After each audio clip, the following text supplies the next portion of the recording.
as we change some of those societal expectations, when we have discussions with important decision makers in hiring and promotion and retention and all of these things, I think we're going to see great progress. Welcome to The Modern Hotelier. Both hosts were honored as top 100 influential people in hospitality. We're bringing you interviews with industry experts, thought leaders, and innovators who are shaping the future of hospitality. Whether you're a seasoned hotel professional or just stepping into the industry, our goal is to provide you with insights, knowledge, and trends that will empower you, the modern hotelier. Welcome to The Modern Hotelier. I'm your host, David Malilly. I'm your co-host, Steve Karen. I'm the producer, John Boomhofer. Today's episode is sponsored by Toledo Geller. Discover the epitome of exceptional design with Toledo Geller, an award-winning interior design build firm dedicated to crafting turnkey custom spaces. For the past 2 decades, Toledo Geller's creativity and attention to detail has earned them recognition in the design industry, cementing their position as masters of versatile design. Their approach begins with an intimate exploration of your aspirations, ensuring a deep understanding of your wishes and concerns. But what sets Toledo Geller apart is their mastery of both design and construction. From the blueprint stage to completion, Toledo Geller provides comprehensive project management and development oversight. Experience the flexibility that comes with this boutique firm's nimble approach that allows them to adapt swiftly to changing project requirements and timelines. Enjoy personalized attention throughout your journey with a dedicated point of contact overseeing your project from start to finish. Whether you're dreaming of a luxury living space or redefining your brand, Toledo Geller ensures a transformative journey that exceeds expectations. Toledo Geller has a special offer for the Modern Hotelier listeners, a chance to win a free design consultation. To enter, head to themodernhotelier.com/offers. Click on Toledo Geller offer. Fill out the form and let them know the Modern Hotelier sent you. Steve, who do we have on the program today? Yeah, David. Today we have on Rachel Humphrey. Rachel is the founder of the Women in Hospitality Leadership Alliance and is a board member, principal, and interview host for DEI Advisors. Rachel served as the executive vice president and COO of AAHOA and served as a member of its leadership team in 2019 and interim president and CEO as well. Rachel joined AAHOA in 2015 after more than 20 years of a trial lawyer. Welcome to the show, Rachel. Thank you guys so much for having me. I really appreciate it. I'm looking forward to talking for a little bit this afternoon. So, Rachel, we're going to go through 3 sections. We're going to go through a rapid fire round, a little bit about your background, get into your career, and then get into industry topics. Sound good? It sounds perfect. Okay. So what was your first job? My first job was scooping ice cream at an ice creamery in the small town I grew up in New Hampshire. What's your favorite city? Oh my goodness. Anywhere new. I love exploring and traveling to new places. So it's the next place I haven't been yet. Good answer. What's the best piece of advice you've received? Oh my gosh. I've received a lot of advice. I think overall, probably to not be so hard or critical of myself. Okay. If you could trade places with somebody for a day, who would you trade places with? Oh my goodness. You didn't tell me these were going to be so hard. I would trade places every day with someone who gets to sit on the beach and take in the sound of the ocean and the sun setting every day. So maybe this will lead into the next one. What's on your bucket list? What's something you got to get done? Mostly travel. I actually have a written bucket list. And for the most part, they either involve travel or hoping to see my daughters do things, get married, have children, finish school, a lot of family things. I want to celebrate my 50th wedding anniversary, a lot of things like that. Great. So what's a secret talent you have that most people don't know? I have a bizarre knack for editing inconsistencies. So I think there's an apostrophe epidemic in the United States right now, and I have a bizarre eye for apostrophe errors. Got it. All right. So this is the last one. So if you had a time machine, Yeah. you can go, well, either way, you can go into the past, you can go into the future. Which way are you going? And you have to pick a year you're going to. Oh, wow. If I go back in time, I would pick 2001 and have a conversation with my grandmother who passed away that year. And I didn't know that it would be the last time I spoke with her. So if I had any inclination of that, if I fast forwarded into the future, I want to know what's happening in the hospitality industry as far as our efforts to elevate women into leadership. And I'll pick 5 years from now. That's beautiful. Beautiful. Well, that was great. Thanks so much. So now we're going to get to learn you a little bit more, what makes you tick. So you grew up in New Hampshire. You went to school in Manchester, New Hampshire. Is that where you grew up in New Hampshire? I actually grew up in a small town called Henniker, which is about 40 minutes outside of Manchester, but the education system was starting to falter. And for my parents, education was critically important for us. So they sent us to a private school in Manchester that I ended up spending middle school and high school at. So how did growing up in Henniker, New Hampshire, shape you into who you are today? I think a lot of things. I think a lot about that time period as far as it relates to things that I have accomplished today. I don't think the little girl growing up in New Hampshire ever envisioned what was to come for me. And in some ways, that's very limiting. If you think about the time, Steve, I say this all the time and it embarrasses my girls, but as you guys will know, we had no internet. We didn't have cable television. We got 3 TV channels. We got 1 radio station if it wasn't raining. If it was raining, I got none. So my exposure to the world was really road trips with my family and encyclopedias. And so it is a very, I don't want to make New Hampshire sound today. Guess what? They have all of those things. But when I was growing up, we did not. But I would go into Boston a lot. My family was there and we had an apartment there. And it was the big city. It was where I wanted to be. It really shaped a lot of, like I mentioned, my parents' focus on education was critically important. But it also, I think, taught a lot of small town values. We didn't lock our house. We didn't lock our cars. One night someone stole our car and my dad said, well, they must have needed to get somewhere. I mean, that was just the Oh my environment goodness. that I grew up in. It was a very safe, very family oriented, kids were running around the streets and you would hear it was time for dinner or something, just a very different time and place, but also an incredible sense of community. So your neighbors, your teachers, your coaches, all of these things really became such a huge support system for you. Love that. Come home when the sun goes down, right? That's Yes, how we grew up. exactly. That's true. No Exactly. helmets. Yeah. So Yeah. you went to Connecticut College. You got a degree in international relations, sociology, and Spanish.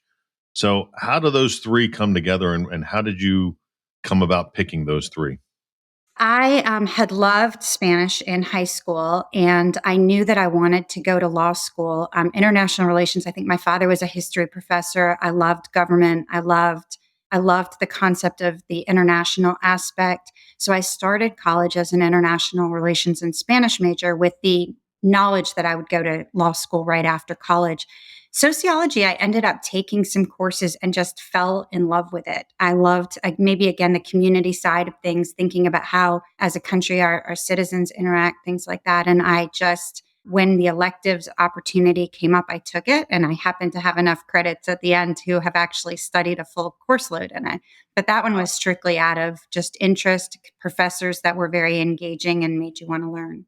And while you were at Connecticut College, you were a field hockey player. How'd you get into field hockey and what position did you play? I played in a wing and Okay. I played field hockey in high school. I had done gymnastics for a long time, and that sport, which is very grueling, does not want you to participate in any other sports because of injuries. So when I stopped playing, I looked around school and a lot of the kids were playing field hockey. It looked like fun to me.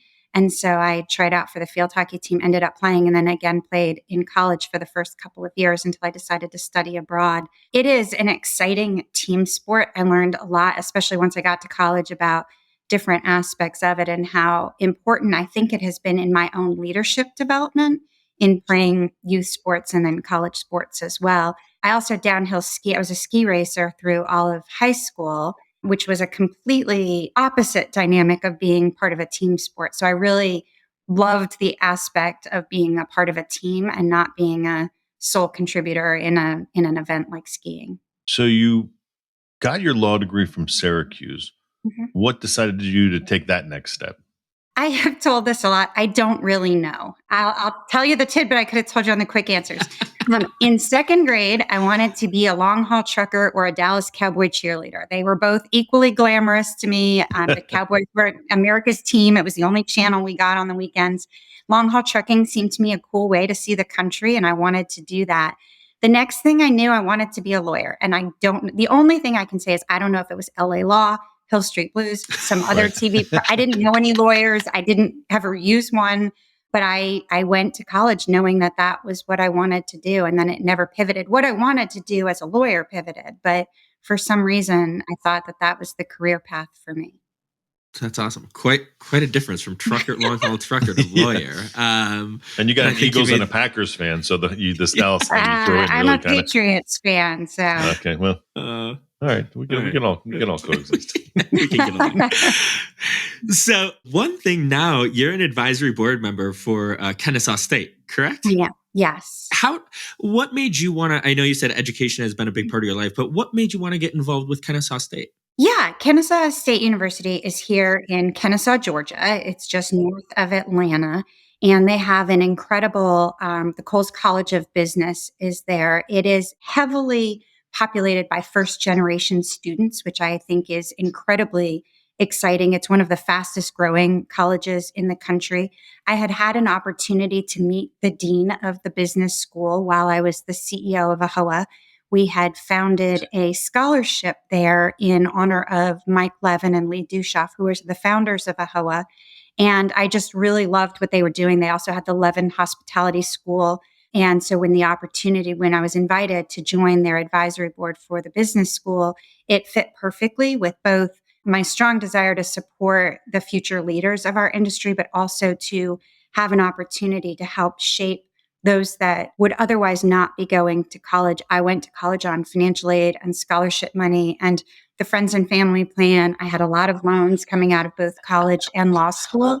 And so I know that not everybody has an easy path through college. And I just really love what KSU is doing as a university. Their business school is incredible. And it's been a really exciting opportunity to be part of that advisory board. That's awesome. I hear you on the student loans. Still got them. So now we're going to get more involved or talk about your career a little bit more, how you got to where you are today. So when you graduated Syracuse, you became an attorney and you were an attorney for 20 years. What type of law did you focus on? And did you have any, memorable cases or any memorable experiences in the 20 years of being a lawyer? Oh my gosh, so many. So the first 3 years that I was in practice, almost 4 years actually, I did all criminal defense work for a boutique firm in Northern Virginia. The best way to describe it is we represented a lot of high net worth individuals charged with street crime. So murder, rape, robbery, capital murder. We also did a lot of work for the court. So not everybody had resources, but we were a private firm. And it taught me a lot of things, quite honestly. Of most important probably is that your credibility and your reputation matter more than anything else in whatever industry you're in. I had an opportunity to be hired at the time I wanted a job. I didn't know that the job I got was a highly coveted role with an incredible firm. But I had a hiring partner there who saw in me things I never would have seen in myself. So I really learned the importance of allies and champions of all genders in really helping you see potential in yourself. I know that I've learned a tremendous amount from public speaking and from the opportunities, I've had to be in court. When I moved to Atlanta, I pivoted and I started representing small to mid-sized companies, a lot of entrepreneurs. And that's where I had my first foray into the hotel industry. Actually, I represented a lot of hotel owners. So negotiating franchise agreements, impact issues, terminations and disputes, a lot of their ancillary contracts, linens and other things, but really got to understand the franchise model, which is very unique, really not to the hospitality industry, but as far as a business model goes, such an incredible pathway for business ownership in the US. And of interest to me, nobody wants to represent franchisees because all the money is representing franchisors and you get conflicted out very quickly.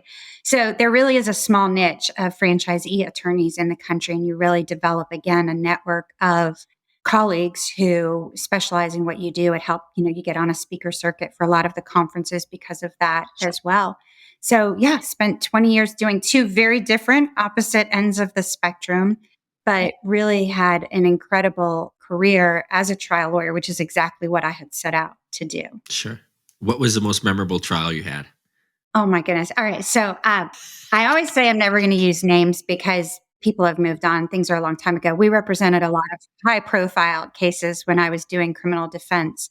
And in addition to just the nuances that go along with that, I realized through that practice that what you see on TV is never what's happening in the background. So we would be in trial all day and then we would work and then I would go home and I'd eat dinner at midnight and I'd start watching the news play out the trials. And I was like, wait, that's not why that happened, or that's not what happened there, or things like that. So I really got to see heavy media impact on our country. We think now how much media shapes what we think about different things or how we judge people or events. So I had a lot of that. As far as results go or memorable cases, I think, I've had some victories in civil practice that I'm incredibly proud of for a variety of different reasons. The same thing in the criminal defense practice as well. But I think at the end of the day, it's when you know that you have upheld what you set out to do, which is to provide the best representation for the client that you can. And that those results wise are always going to be different across the board, depending on what you're setting out to achieve. Absolutely. So in 2015, you became VP and managing attorney for franchise development. You worked your way up to EVP and then COO in about 4 years. How did you end up at AAHOA and what was that time like for you? In 2014, I had been practicing law for about 20 years at that point, and I'm not sure what had changed, but at some point I had fallen out of love with it. It was really surprising. I thought I would die in a courtroom at 150 and you'd have to wheel me out. But I really was becoming aware that I had lost what had really been a love for it. My children were getting older. You're at the discretion of a court schedule and other things all over the country, and decided to take an opportunity to reset. I had actually never looked for a job with a job. I'm the only person I know that applies to, probably in the world. And it really just didn't feel right to me to try to figure out what I wanted to do with the rest of my life there. So I stopped working for a short period of time and just really started talking to everybody I could about how do you use your law degree? I had paid a lot for it. I thought that I was obligated to continue to use it for the rest of my life. But asking about corporate counsel roles, other law firms, a lot of people talked to me about opening our own firm and just didn't hear what felt exactly right. And I was having coffee with a woman who runs a nonprofit organization here in Atlanta. And she said, I don't know if you know this, but I used to be a trial lawyer, which I did not know. And there's a lot of transferable skills between being a trial attorney and being an association executive. And I didn't know the word transferable skills and I didn't know the phrase association executive. But the idea of going into the nonprofit space, really doing something completely different was very appealing. And at the time, there was a website here in Atlanta that advertised nothing but nonprofit jobs across the board. And I saw that AAHOA was looking for, at the time, an entry level franchise relations specialist. And I knew that I had this incredible knowledge of franchise relations from lawyering. I was very familiar with AAHOA. I had spoken at conference many times. I had done some legal work with them. And I reached out and I said, I know that I have way more years of experience than what you're looking for, but I really think I have a very unique vantage point, not only on the franchise relations side where I had very deep relationships with the brands, but also understanding a lot of the legal and contractual challenges of the hotel owners. And I met with Chip Rogers, who of course now is the CEO of HLA and our HR team there. And to Chip's credit, he created an incredible role for me as the VP of Franchise Relations. A second experience where I had an ally or a champion who said, here's something that I think you can do. I'd never worked for a company before. I'd only been at law firms. We're our own animal. It's a very different type of business. But I joined AAHOA in 2015. We were in the process actually of hiring a COO at the time. And Chip came to me I think in 2016 and said, I think you'd be perfect for this. Much like what had happened to me years earlier. I said, I don't know what a COO is and I have to find that out. But we started talking over a very, very long period of time. I was speaking with the leadership at AAHOA at the time. I think in hindsight, I have some idea now of some of the things that led to that conclusion for him. But we worked very, very well together. And I saw a real opportunity to help lead an organization that is an incredibly influential and important part of the industry. And alongside Chip, that I knew that we would be very successful in leading together. So I took that role in 2017. And then in late 2018, when Chip accepted the role at HLA, I became the interim president and CEO of AAHOA for almost all of 2019. And then when we hired a president and CEO, I went back to the role that I had had before that. So this is obviously March is an important month. Steve and I have dedicated this month to all women in hospitality that are on the podcast. You founded Women in Hospitality Leadership Alliance. Can you tell us how that came about? What gave you the idea to do that, and a little bit more about what it really entails? Yeah, I could talk about that all day. Now that we can stop talking about me and talk about the stuff that I like. When I retired from AAHOA in 2021, I really assumed it would be the last that I would do in the industry, although I felt very passionately about the relationships in the industry itself. And shortly after that, there were some very prominent announcements for CEO roles in the industry, brands, management companies, associations, really across the board. And none of the individuals who were named to those openings were female.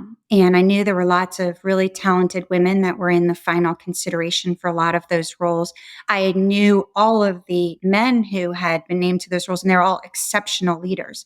But it really felt like in that moment, there had been so much conversation about more women in leadership roles at AAHOA. I had just come off of being the CEO there. I knew there were very few women who held a CEO title in the industry itself. And so I started just reaching out to some of the organizations to see if I could volunteer some time. There were some that I knew very well from my years in the industry. And as I was having conversations with each one of them, I realized that, I'll say coming out of the pandemic, but in some ways we're in the midst of the pandemic, and human resources and capital resources are stretched very thin. A lot of the leaders running these organizations, this is a side role for them. They have other leadership roles within the industry. And I thought, we kept hearing stronger together during the pandemic. Is there a way that I could help facilitate these organizations that I think through unintentionally had not been communicating and collaborating with one another? And so I went back to each of them, and to their credit, I said, can I have 5 minutes that we have a quick phone call together? They all said yes. We started with 6 organizations, and within minutes, we knew we were on to something. We are now 31 organizations strong. There are really exceptional organizations all around the world that are doing incredible work specifically to elevate women in hospitality, whether it is at the ownership level, the corporate level, the property level, for different leadership skills, career advancement, and all of these things. And now we have this collaboration happening where they are all able to amplify one another's messaging, eliminate areas that maybe we were duplicating efforts, fill lanes that were wide open that nobody saw that there was a need for, and move that needle a little bit farther and a little bit faster as a collaborative industry. It's not just a women's issue, it's an industry issue. But if you take all of these great organizations and you help elevate every one of them, then the industry is going to be the beneficiary of all of that. Absolutely. Oh, I love that. That's awesome. Congrats on the growth as well. And you're also a board member, principal, and podcast interviewer for DEI Advisors. I mean, that's a stacked group. You have Dorothy Dowling over there, David King. I mean, it's a great group. Tell us more about how you got involved with them and really what DEI Advisors is focused on. Yeah, I like the podcasting on your side of the table much better. I like doing all of the interviewing and asking. David Kong had retired as the CEO of Best Western right around the time that I had retired from AAHOA. We had known each other and had an incredible respect for one another for a long time. He actually came to the first in-person meeting of the Women in Hospitality Leadership Alliance and said, I have a thought, and I'm very interested in knowing what other organizations are doing right now, because if this already exists, I don't want to step onto it.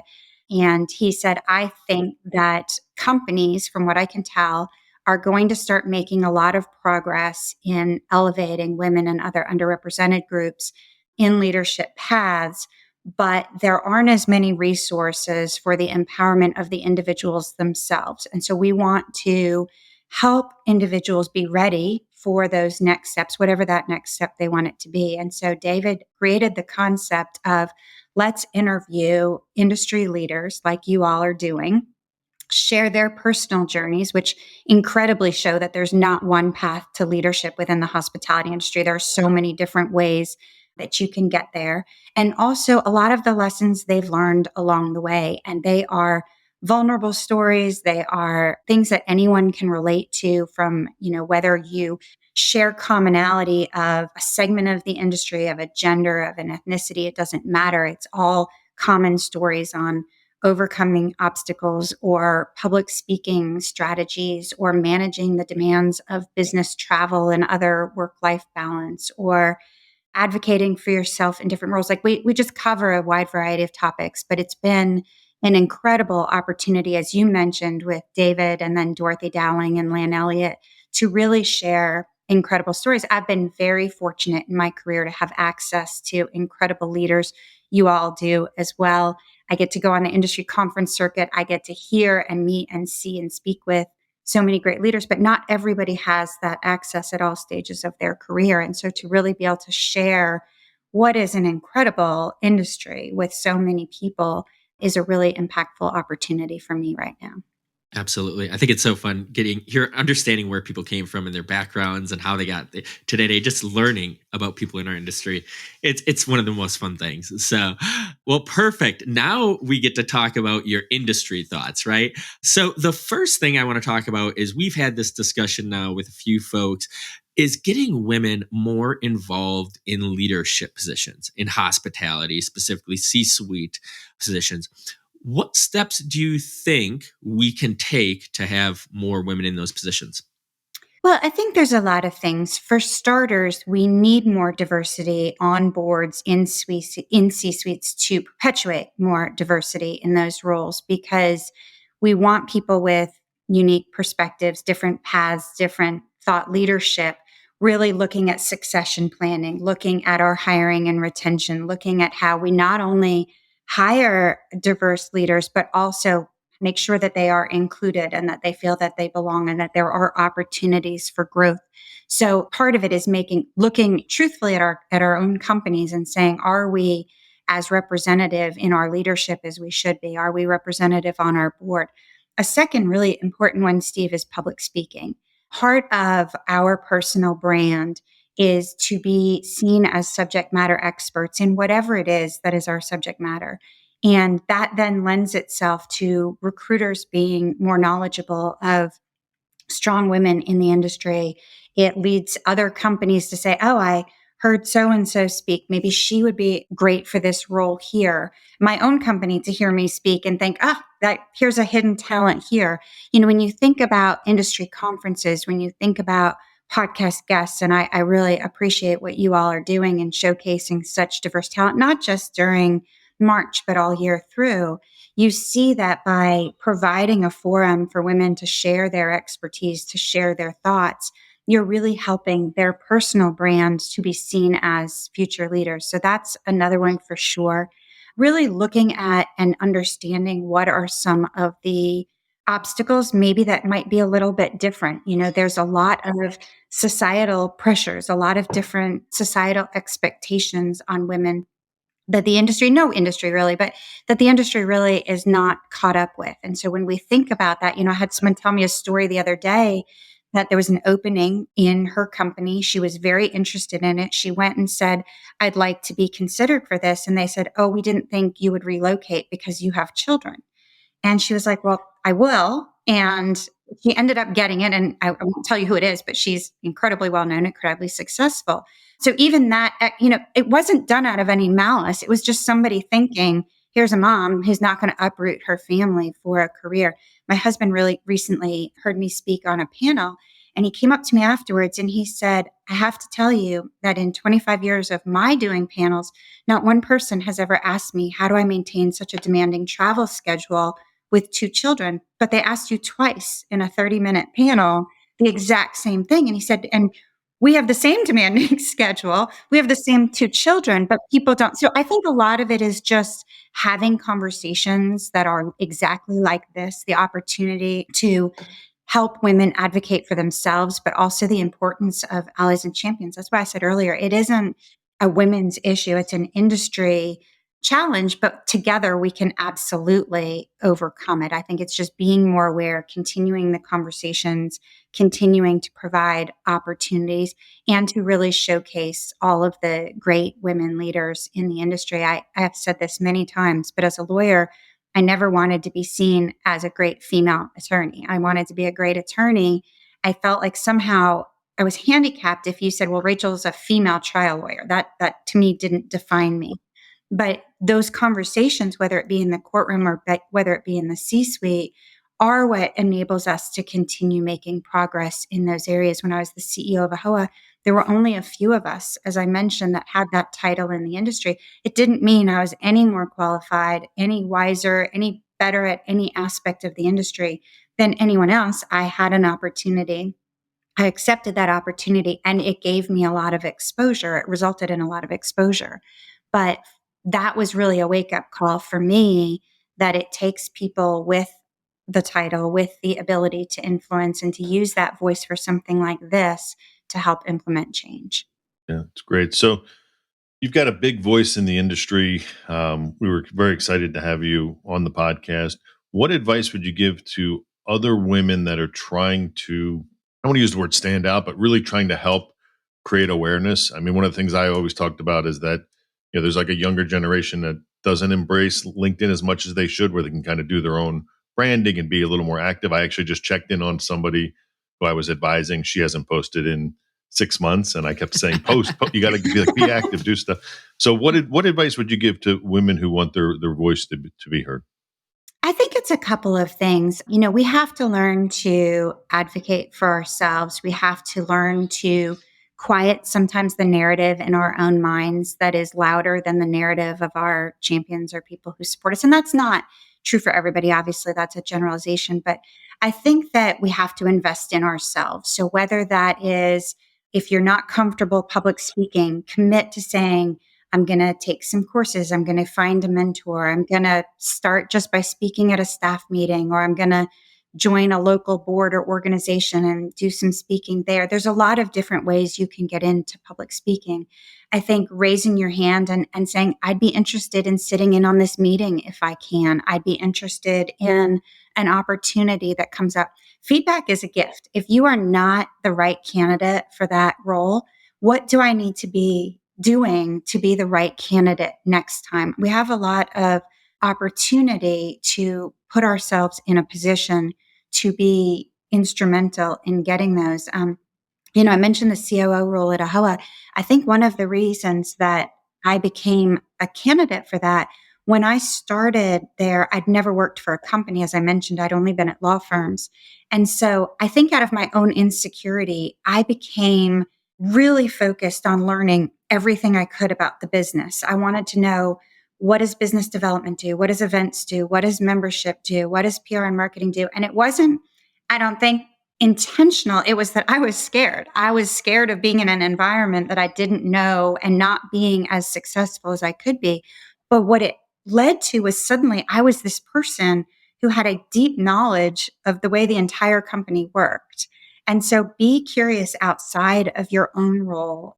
I have a 22-year-old who has just entered the workforce, and we talk a lot about there's never been a time that I can remember where women support women as much as right now.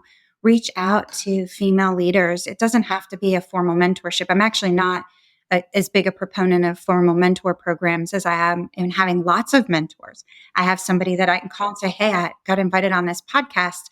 Can you help me? I'm feeling a little nervous about it. Or I've got this other meeting coming up. Can you tell me about this person? I don't know them. To really have a group of people that you're comfortable reaching out to. And David, I will tell you, LinkedIn is very, very interesting. I remember the first post I ever made. I had a LinkedIn profile and I was very intentional about who I connected with. I still to this day almost only connect with people I know personally or through whatever I happen to be doing. But when I became the CEO of AAHOA, it was very important for me to message that the transition was smooth, that we were doing very well, and that we were thriving. And so I reached out to someone in the industry who I thought used LinkedIn really well. And I said, I am terrified. I have no social media. I have no Instagram. I never had a Facebook, MySpace, TikToks, any of I have none of it. And I said, I think that this could be a channel. And he really advised me, and I'll never forget it. I sat, my finger was like, I was petrified of that first post. I do not do well with myself, with self promotion, but LinkedIn gives me the ability to have a voice in things that matter a lot to me. And so if I want to see more women on panels, and I can recognize women that are speaking on panels, or ask why I'm not seeing women on panels. Or today, the Alliance has been around since 2021, but today we launched a LinkedIn page. The ability to now share what's going on with the Alliance in that form, it really is a critical part of your personal brand. And I ask a lot of questions. I've learned a lot about how to use it. I have a long way to go. I'm not very technologically savvy, but I also don't know the best strategies. I try to have a point of view so that most of what I use my LinkedIn for is messaging what really matters to me most right now. The other thing is, I'm told I'm an incredible connector of people. And so if people want to meet someone and they know that I generally only connect with people I know, and they can reach out and say, I would really like to meet Steve and David, I'll say, absolutely. Let me take a second and introduce you. And so it's an incredible way of knowing who is in whose network. I don't know who's in your network, everybody. And so if I can look and say, David, I would actually love to speak with this person. Would you mind? It's just an incredible, incredible opportunity that is, well, first of all, it's no cost, but it's low effort with a huge, huge return. Yeah, no, I'm the grumpy old man when I advise companies, a lot of times I tend to lean towards sales and marketing. And I said, you realize how happy I would have been in 2000 if I had LinkedIn? I think it's come up on every podcast now, but because it's right there, it's free, the struggles, and even now for creating your brand. Great example, Steve he uses LinkedIn wisely, smartly, and if people, it almost should be like I tell people LinkedIn should almost be like exercise, where you allot a certain period of time that you're going to go on it and do certain things and learn. And I do the same thing. Like, hey, how did you do that post, or how'd you get that video, or what, or wow, that really read cool, or I like the picture the way they did it. So yeah, so it's good advice. Well, Steve and I met through LinkedIn, if I remember correctly. That's right. Thank you. No, the other thing I'll say to you, David, to your point, I was speaking to a class of students last week, and I put my LinkedIn in the chat, and I said, I hope that every single one of you will connect with me on LinkedIn, because if I can ever do anything for you in the industry, you're going to remember me and know how to reach me. I think 3 of them in the class did when it was over. I say the same thing if I go to an event at KSU. I always say, connect with me on LinkedIn. I have a lot of hospitality industry connections. I'm surprised always how few of them even have a profile set up. So my 18 and 22-year-old daughters, they're like, Mom said, when you turn 18, it is time to get LinkedIn. But it is, I think that you're right. You're coming about, some of the earlier careerists aren't understanding what an incredible gift they have that we did not, that will really help them along in their career in so many different ways. Just a quick story that just you'll get a kick out of it. If we want to take it out later, we can. But so I went to a hotel data conference 2 years ago. The guy checking me in was fantastic, young guy, and I basically went upstairs and said, I travel so much, and I'm still thinking about how that was such a great check-in. So I went back down and said, hey, can I take your picture and post it and say what a great job you're doing? It was the best check-in, blah, blah, blah. So I posted it, and real quick, it went up to 3,000 impressions. And so I thought, LinkedIn, that's pretty good. So when I showed the kid, I didn't think he's a TikTok generation where 3,000 is nothing. It's it's not 3. I didn't get 3 million hits or whatever. So anyway, so it's just funny how people look at things differently. So my son does the same thing. He's like, you only got 10,000. He's like, my video playing in my game got 80,000. Anyway, all right, I'll shut up. One day, David. One day we'll get 80,000. Well, Rachel, this has been great. With all that you're doing with the DEI and with women in the hospitality industry, where would you like to see the growth in the industry in 5 to 10 years with, women in the hospitality industry? Yeah, I mean, I think that common sense says that women make up 50% of the US population, 50% of the US workforce. Women actually control trillions of dollars in consumer spending and in decision making. And the industry will be better for all of those reasons when we have more women in leadership. I think it is a natural progression. I think we're starting to see a lot of important succession planning, a lot of important roles being filled by women now. It doesn't impact talent in any way. You're not saying you're lessening your talent pool by selecting women for the roles, but really being very intentional. It takes everybody thinking that this is an improvement for the industry, that the industry, that we all love. We've all spent a lot of time in it. We have deep affection for it. We have deep relationships in it. And to be able to pass that on to generations and generations. I think raising daughters gives me a really not unique, but a vantage point that I don't ever want them to think that they can't have any role that they want to have simply because they're female.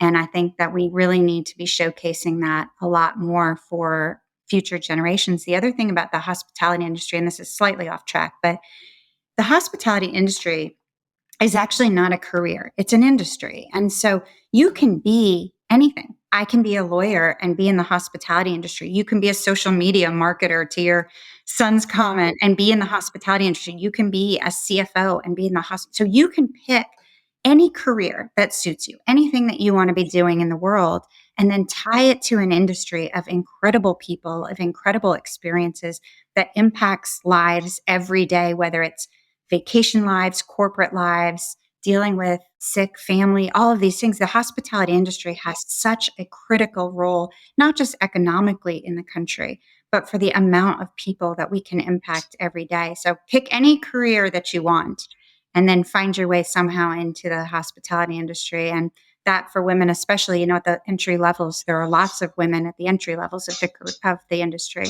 It's just as climbing the ladder goes, it tends to be less so. And as we change some of those societal expectations, when we have discussions with important decision makers in hiring and promotion and retention and all of these things, I think we're going to see great progress.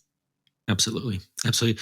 Well, that was great. Now we're going to turn the tables a little bit and you get to ask us a question. Oh my goodness. I love this. This is what I do for a living now. And by a living, I use that term loosely since I'm retired.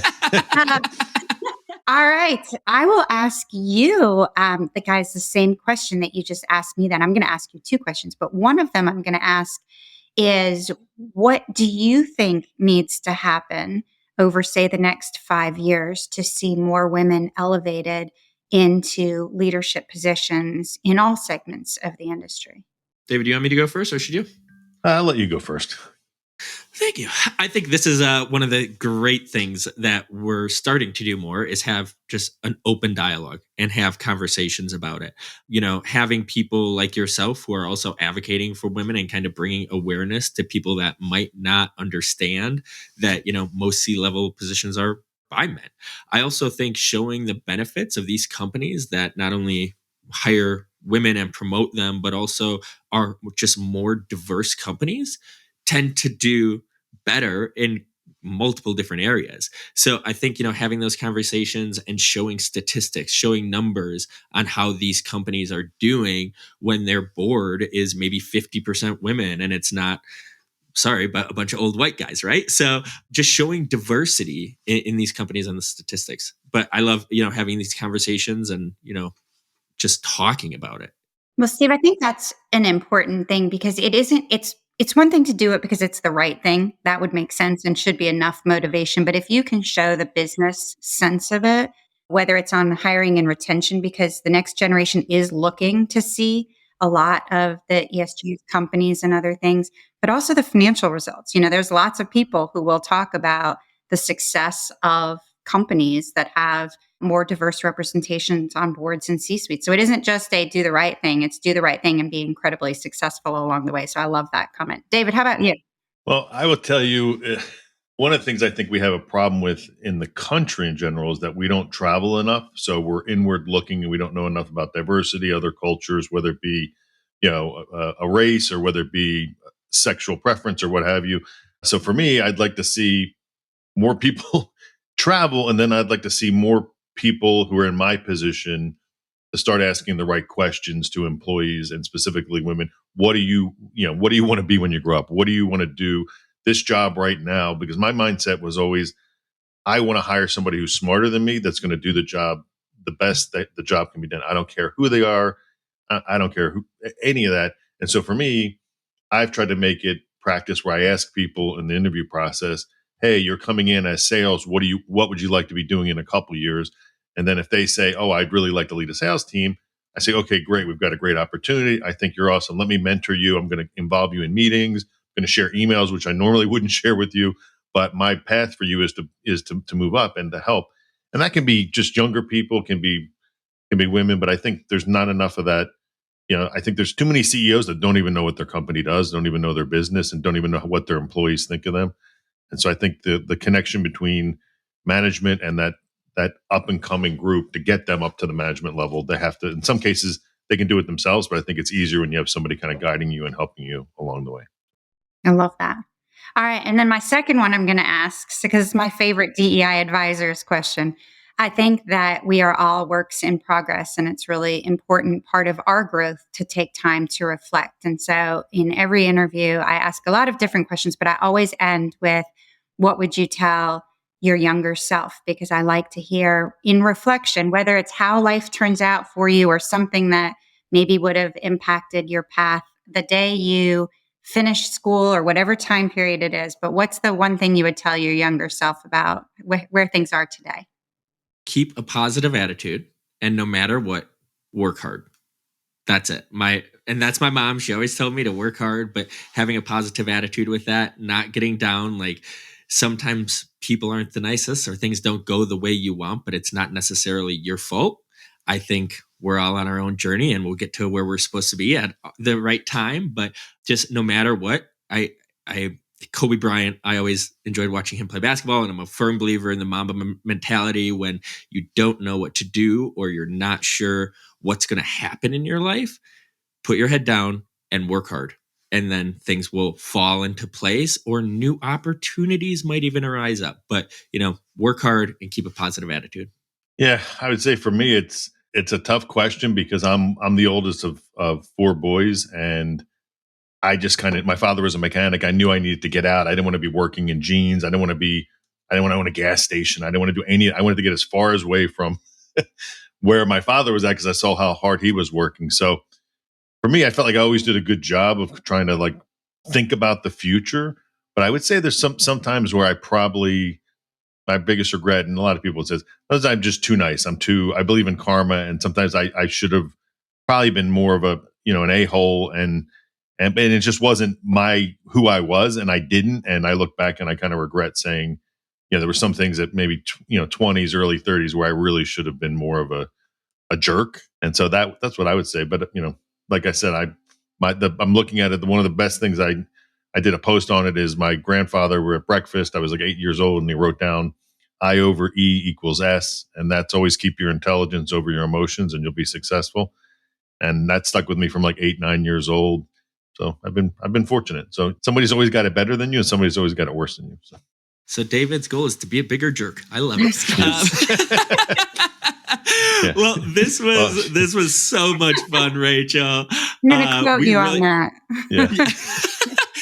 That's great. So John has been listening the whole episode. He is going to ask you the final question here before you head out. You got it. So you mentioned the panel that you were on where they asked you about how you manage your schedule with the two kids. And then you also told that story about the person who was passed over because they just didn't think that they'd want to move with their family. I'm curious, are there any other assumptions or biases that are built into our culture that are maybe holding back the inclusion and equity of women in the industry? John, that's such a good question. I mean, I think a lot of them are related. I think, I'll give you examples when we have a dual career household, and if one of the kids is sick, there is always an assumption that, in my experience, that the female will stay home or will tend to whatever that is. And I experienced it both as someone who has employed a lot of people and as the employee. I think you also have a lot of women through society who have a lot of responsibilities with elder care and with multi-generational care, not just of our own parents, but also of our spouses' parents. And so a lot of that responsibility when you're the primary caregiver for your children, even though I'm using this as a dual spouse family, or a spouse family with two careers, you also look at who's in charge of making sure your house is clean or your groceries are shopped or your Christmas presents are bought or all of these things.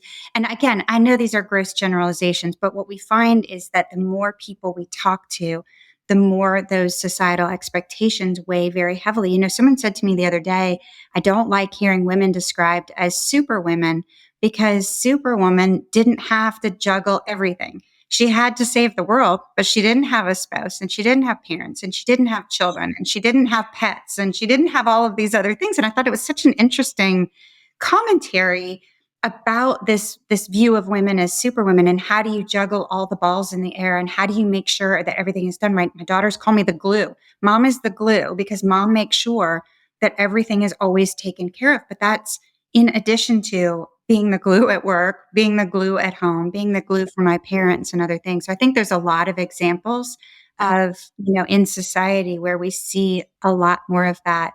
And I think a lot of that is true when you look at, there's a lot of women who choose not to be parents, but yet there's an interesting conversation happening about how women who have careers but have chosen not to be parents are seen, or women who enter menopause. I mean, I'll say that word out loud. I don't know if I've ever said that on a podcast before, but you're the first for our podcast.